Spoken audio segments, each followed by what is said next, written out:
It is our Bertral T, and I'm sorry, but if you genuinely believe this bullshit about, tofu and oatmeal and plastic cups are inevitably going to most definitely, in a most significant way, lower your testosterone, then you're an idiot. I'm sorry, you're a straight up dummy.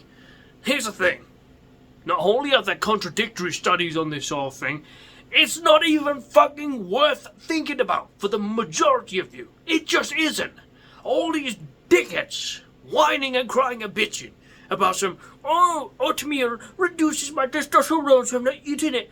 You worrying about that sort of stuff is actively raising your cortisol to a point that would that would actually nullify any sort of effect you'd have if you were to avoid oatmeal.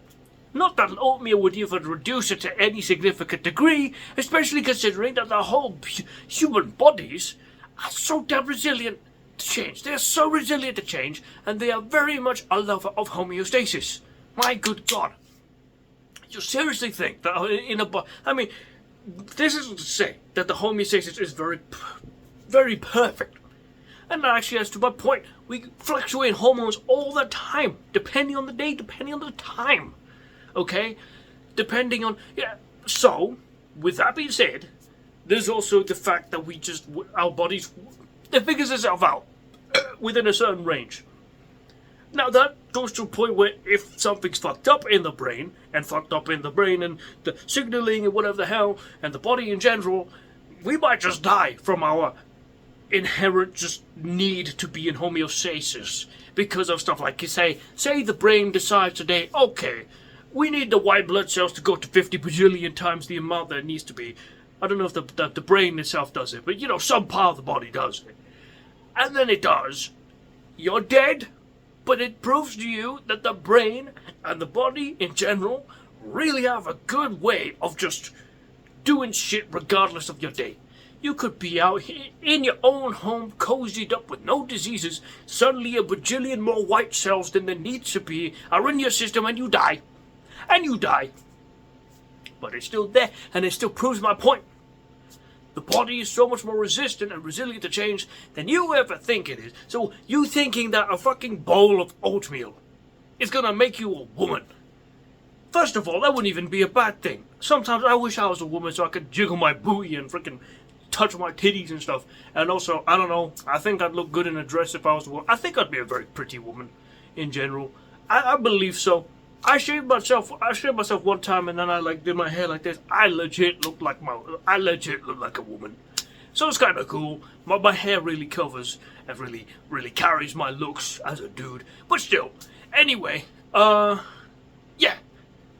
Even if this was seriously the case, that oatmeal and plastic cups was somehow the biggest and the most efficient way to demasculinize yourself, why are there waiting lists for testosterone and estrogen in the NHS for transgender individuals? Why?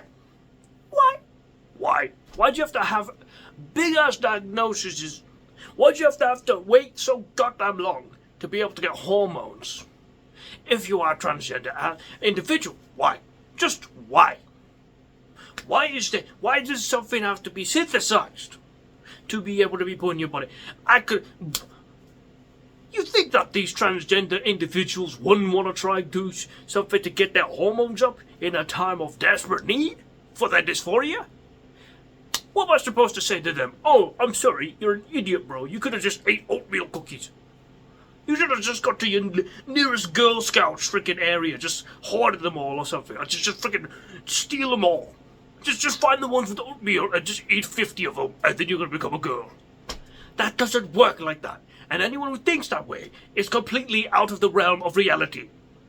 The truth of the matter is, if you're seriously out here, ironically saying, shit like that, and also, if you're genuinely making out to be like there isn't a thing of a whole diet, you're out of your mind. There is such a thing as a whole diet. So if there's foods that are out here ruin your testosterone, there are also foods that raise your testosterone. And by the way, neither of those will have any sort of effect that is significant. You're gonna see negligible shit. Negligible. Genuinely negligible. You might have a slight bit more of a boner with like 60 eggs or something a day. I don't know. Some people say that. But that's not going to be that much of a difference to your whole day, to your whole life. You're not going to suddenly wake up when you have a bowl of porridge after you nap with titties. It just doesn't work like that. I mean, I hear shit like, oh, the reason why there's gay people nowadays is because of plastic cups, bro. I'm sorry, mate. If a friggin' plastic cup is the only thing keeping you from sucking dick, you are not gonna be gay just because the plastic cup. You are already gay. You are already gay.